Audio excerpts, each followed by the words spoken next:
السلام علیکم۔ آج کی میری یہ ویڈیو ایک خودسر اور ضدی مرد کی اپنی بیوی سے محبت کے اقرار کی خوبصورت داستان ہے۔ کہانی پسند آنے پر ویڈیو کو لائک اور شیئر ضرور کیجیے۔ رات کسی پہر میری آنکھ کھلی تو عجیب سا احساس ہوا۔ اچانک سانس رکی تھی یا دل کی دھڑکن، جیسے کسی نے بہت بھاری پتھر میرے سینے پر لا رکھا ہو۔ مجھے تو ابھی دل کا کوئی عارضہ نہیں، تو پھر ایسا کیوں محسوس ہو رہا ہے؟ شاید بہت دیر سے بائیں جانب کروٹ لیے سوتا رہا ہوں۔ اب مجھے کروٹ بدلنی چاہیے۔ ویسے بھی کروٹ نہ بدلنے کی وجہ بھی تو نہیں رہی۔ ایک بار پھر میرا دل اچھل کر حلق میں آ گیا۔ ارے میں ایسا سوچ بھی کیسے سکتا ہوں؟ میں نے خود کو جھڑکا۔ نہیں، ایسا نہیں ہو سکتا، ایسے کیسے جا سکتی ہے؟ مانا میں نے کبھی اس کا ہاتھ تھام کر ساتھ جینے مرنے کی قسمیں نہیں کھائیں، مگر کیا ہم مشرقی لوگ شادی کرتے وقت غیر ارادی طور پر اپنے دلوں میں ایسے ہی عہد و پیمان نہیں کر لیتے؟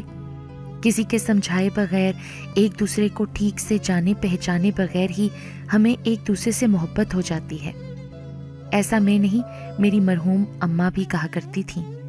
جب شادی سے ایک رات پہلے میں نے ان کی گود میں منہ چھپا کر ڈرتے ڈرتے کہا تھا کہ اماں بھی، بھلا میں کسی اجنبی عورت سے محبت کیسے کر سکتا ہوں، جس کو بس ایک نظر دیکھا ہو، جس کی آواز تک کی پہچان نہ ہوئی ہو، جس کی آہٹ کبھی محسوس نہ کی ہو، جو خوشبو کون سی لگاتی ہے وہ تک معلوم نہ ہو، تو بھلا ایسے کسی کو کیسے دل دیا جاتا ہے اماں بھی؟ اور اماں بھی نے ہمیشہ کی طرح کس قدر پیار سے سمجھایا تھا، محبت تم نہیں، وہ تم سے کرے گی بیٹا، اور تمہیں بس اس کی محبت کی عادت ہو جائے گی۔ عورت تو ہے ہی محبت، سر تا پیر محبت، مگر مرد زیادہ تر عادی ہوتا ہے۔ عورت کو معلوم ہے کہ مرد کو عادی بنانا ہے۔ عقل مند عورت کبھی مرد کو محبت کرنے پر مجبور نہیں کرتی، بس اپنی محبت کا عادی بنا دیتی ہے۔ اور مجھے اپنی بہو پر پورا بھروسہ ہے۔ تم زیادہ فکر نہ کرو، ایک دن تم آنکھ کھولو گے اور تمہیں لگے گا کہ بس آج سے تم اس کے بغیر نہیں رہ سکتے۔ تمہیں اس کے کھو جانے سے ڈر لگنے لگے گا۔ تم اس کی چھوٹی چھوٹی نادانیوں پر ہنسو گے، مذاق اڑاؤ گے، اس کی بے وقوفیوں پر طنز بھی کرو گے، مگر اس سے دور ہو جانے کا خیال ہی تمہیں بے چین کر دے گا۔ اماں بھی کی باتوں سے مجھ میں چھپا ضدی مرد ابھر کر سامنے آ گیا۔ میں ایسا ویسا کوئی معمولی بندہ نہیں کہ ذرا سی عورت کی محبت کے جال میں پھنس جاؤں۔ اماں، آپ تو مجھے ابھی تک چھوٹا بچہ ہی سمجھتی ہیں۔ شاید میں چھوٹا بچہ نہیں تھا، پھر بھی کتنی دیر تک اماں بھی کی گود میں منہ چھپائے پڑا رہا۔ اماں بھی غلط کہہ رہی ہیں کہ مرد محبت نہیں کرتا، صرف عادی ہوتا ہے۔ مجھے کس قدر محبت ہے اماں بھی سے، ہمیشہ سے تھی۔ گو میں گھر میں 3 بھائیوں اور ایک چھوٹی بہن کا سب سے بڑا بھائی ہوں، اور ابا میاں کے گزر جانے کے بعد میں نے ہی کم عمری سے ابا میاں کی جگہ سنبھال لی اور گھر کا کاروبار اپنے کندھوں پر لاد لیا۔ تو کیا یہ سب صرف عادی ہونے پر کیا؟ نہیں، میں محبت کرتا ہوں بھائیوں سے، ننھی سی بہن سے، اور سب سے بڑھ کر اپنی اماں بھی سے۔ ایسا الزام کیسے لگا سکتی ہیں اماں بھی ہم مردوں پر کہ مرد محبت نہیں کرتے؟ میں چاہتا تو اماں بھی کو باتوں میں گھیر سکتا تھا، مگر میں اماں بھی سے الجھنا نہیں چاہتا تھا۔ وہ کتنے دنوں بعد میری شادی کے سلسلے میں ہونے والے ہنگاموں میں دن رات مصروف ہو کر بھی بے حد مسرور تھیں۔ شاید ابا میاں کے بعد وہ پہلی بار اس قدر حشاش بشاش تھیں، تو اب میں ان کا مزاج کیوں برہم کرتا؟ میں کوئی گندا بچہ تھوڑی ہوں۔ میں بچوں کی طرح کئی دوسری باتوں میں مگن اماں بھی کی محبت اور شفقت کا مزہ لیتا رہا تھا، مگر دل ہی دل میں کہیں میرا خود سر مرد مکمل طور پر جاگ چکا تھا۔ خیالوں کا سلسلہ ٹوٹا، گھر کی غیر معمولی خاموشی کو محسوس کیا، مگر پھر مطمئن ہو گیا۔ دونوں بچے تو شام سے ہی اپنی پھوپھو کے ساتھ چلے گئے تھے۔ چلو اچھا ہوا، ورنہ میں بھلا ان کو کیسے سنبھالتا؟ یہ کام تو وہی کر سکتی ہے نا۔ مجھے تو ویسے بھی بچوں کو صاف ستھرا، مطمئن اور سکون سے بیٹھا دیکھنے کی عادت ہے۔ میں نہیں چاہتا تھا کہ اس کے بغیر بچوں کے ساتھ وقت گزاروں، کسی نامناسب بات پر ان کو جھڑکوں۔ وہ ہوتی ہے تو میرے سامنے پتہ نہیں کیسے دونوں بہت ہی شرارتی بچے مکمل طور پر ادب کے دائرے میں رہتے ہیں۔ مجھے ابھی تک نہیں معلوم کہ باپ کی ہزارہ شفقت اور محبت کے باوجود کس طرح ماں بچوں کے دلوں میں باپ کے لیے بے انتہا ادب ڈال دیتی ہے،